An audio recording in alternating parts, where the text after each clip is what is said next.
This Taiwanese liquid egg supplier has over 5,000 clients all over the country, from breakfast diners to restaurants and premium hotels. Every day, its team of 2 million hens lays eggs that end up on our plates. We can see that in the second half of the year, even if there's some fluctuations in the price, it will only be a few dollars.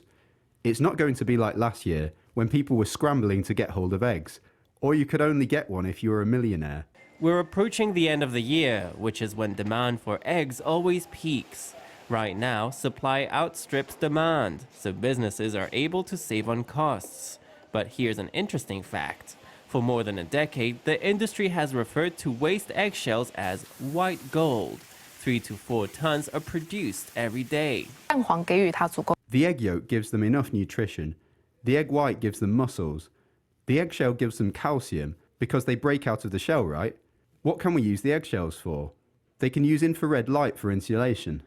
Hsin-ping has inherited the business from her parents, the founders. She knows the business like the back of her hand. As a child, she would head down to the factory floor to help out in summer and winter vacations. She studied medicine and became a dermatologist, but eventually quit medicine in order to relieve some of her father's workload. When I got back for summer and winter vacations, I'd go and knock on the door of my dad's office. He'd be reading reports with his spectacles on, and suddenly I felt how much he'd aged. In that moment, I thought, I want to come home and spend more time with him. This was the first interview given by the executive in her new role. She shed tears describing her feelings at taking over the 40-year-old company from her aging parents.